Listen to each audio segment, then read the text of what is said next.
In 1884, a family of German immigrants to Providence, Albert and Alice Sack, and their sons, Albert Jr. and George, built a home at 245 Hope Street on the east side of Providence.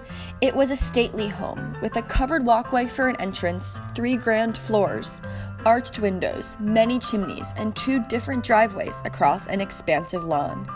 In 1939, the house was demolished, and for 75 years, the remains of the house waited silently underground as Moses Brown students walked and played soccer on the empty field above. But starting in 2015, the house would sit silently no longer. The Archaeology of College Hill, an archaeology field course for Brown undergraduates, opened excavations at the Sack House site in the fall of 2015. Today, in 2018, 3 years of digging have given us a good idea of where the Sack House was located, what materials it was constructed of, what household goods it contained, and what life in turn-of-the-century Providence may have looked like.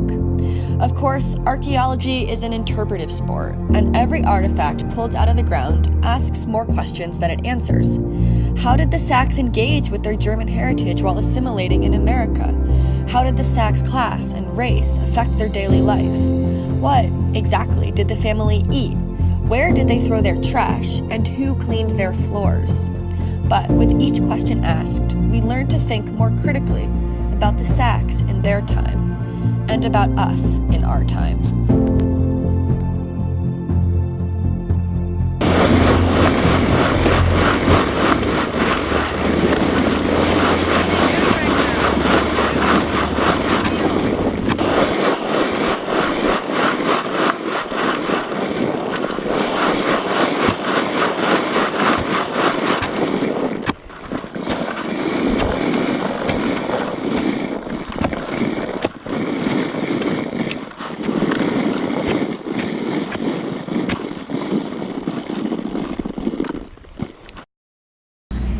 A typical day on site looks like all of us show up to the site around 3 on Wednesdays. That's our dig time. We sort of divide it up among the 3 trenches. Usually trench 7 was the larger trench, so it gets more people. We have to take starting elevations at all of the corners of the square, and then also at the center to sort of see how much we are digging through, and also to measure how thick our contexts are. And then we use trowels to sort of scrape off a couple centimeters at a time, working in parallel rows.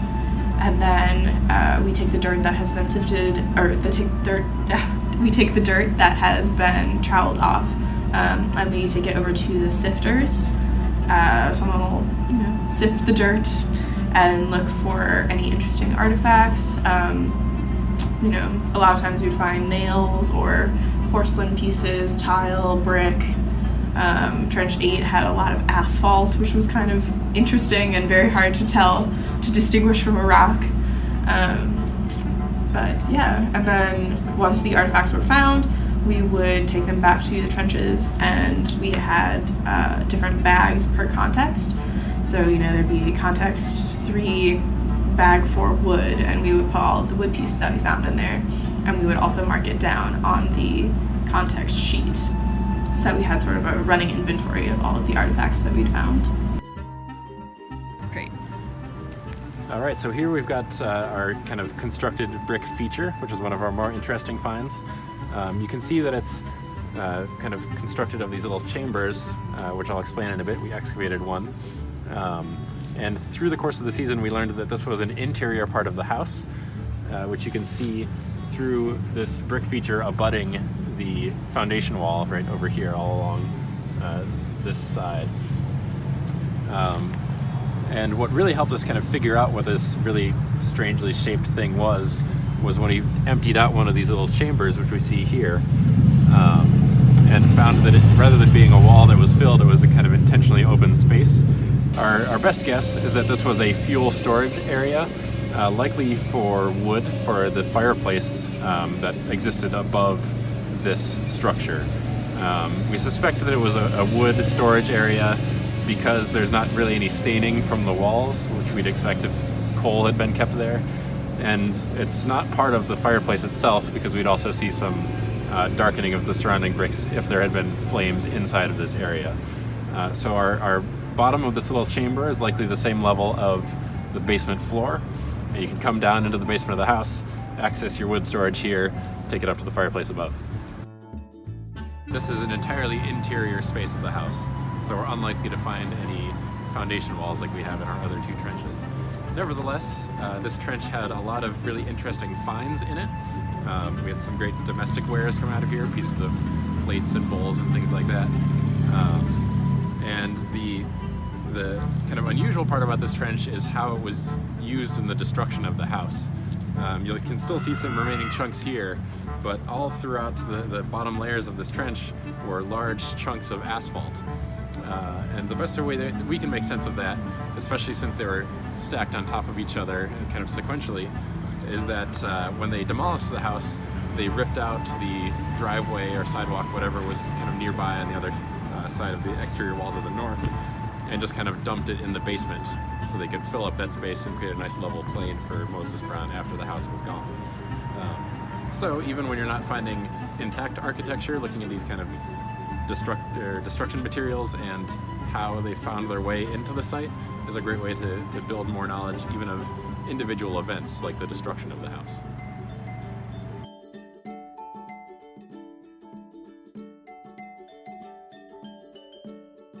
I dug at the wall at Trench 9, and we had thought that we had found the bottom of the wall because we dug to a certain depth on the outside where it was mostly sand and a lot easier to dig, and someone had stuck a trowel sort of under the wall, what they thought was under the wall, but it turned out to just be sort of a loose piece of mortar, so we got confused and we got tricked. So we kept digging there on the very last day to just sort of double check, and we realized that the wall extended down a lot farther than we previously thought. So we moved back to the inside of the house where it was a mortar and brick mixture and started digging there with a shovel just sort of straight down to see if we could hit the actual floor. And I was like, wow, there's this really hard piece of ground right here. What is it? And she's like, oh no, you're just weak. You're just not digging hard enough. Let me try. And then she goes and she's like, oh no, that's pretty hard. And I was like, I told you so. And then what we ended up finding was the basement floor, I guess. So that was really exciting, and I felt so validated.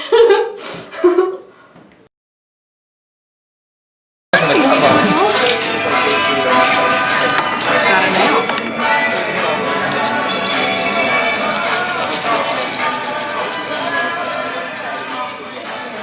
Just your hands. So basically the first thing we do is verify that we have everything that we're supposed to have. So as we're doing the digging process, we have to write down everything we find, put it in specific bags, and document how many of each artifact we have.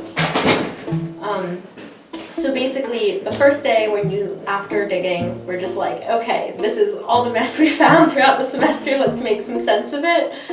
So we basically go through, count everything, and we basically categorize different artifacts into different ways of cleaning. So things like tiles and pottery and brick that are more substantial and that can basically survive water. We will clean them with a wet brush, basically trying to get as much of the original material to show as possible. For things like nails, we'll use a wire brush because obviously we don't want them to rust more than they already have.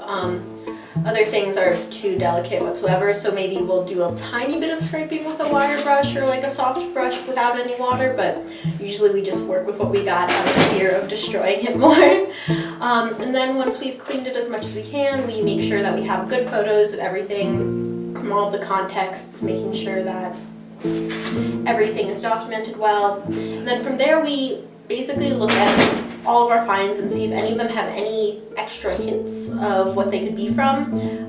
There was one tile that had a maker's mark that basically indicated what company it was from, and also that maker's mark or the impression only went into effect at a certain year. So you basically had, this is the earliest date that this tile could have been made, and that was really interesting. And we found that about a few different tiles, some bricks. There was a Gansett can that was matched pretty, I think, to the year of basically where it could have been from, and I think it was one of the first types of cannons, which is really interesting. So yeah, basically we found all this stuff and we just want to make some sense of it.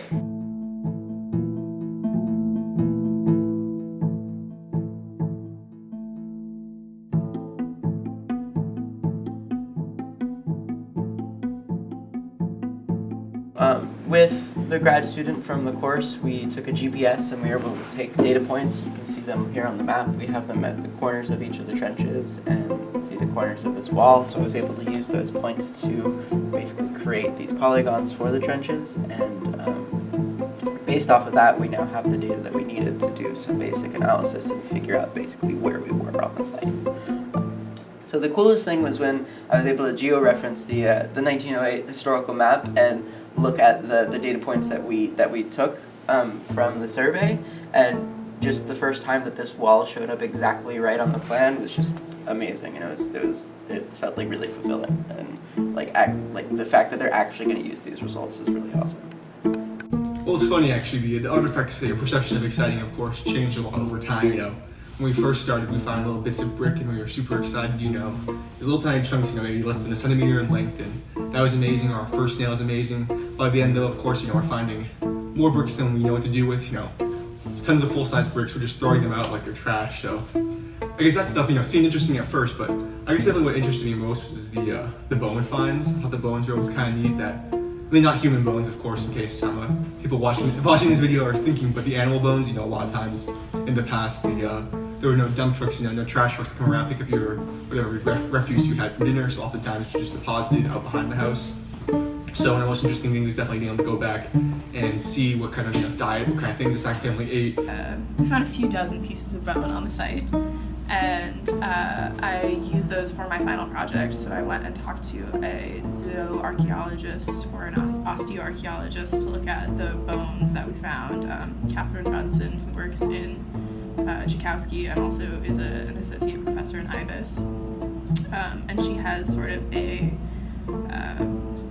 she has just these boxes of, one box is cow bones that she got from some rancher, and one box is rat bones that she got off of a different archaeologist, and so she just has all these boxes for comparison. So I brought in the bones that we had, and we would, hold up a big piece of bone that we found and say, oh, it's probably cow or it might be deer, and sort of compare the bones to see what animal it was from. I think you just become more cognizant of what you're leaving behind, in a sense. We did an exercise in class one day where we basically got someone's trash and we were looking through it to see who this person was. So basically it makes you think more of the material you use, that's what's gonna be left. And that's really interesting. I don't know if it's gonna change how I live my life, but it's definitely an interesting way of thinking that I don't think I had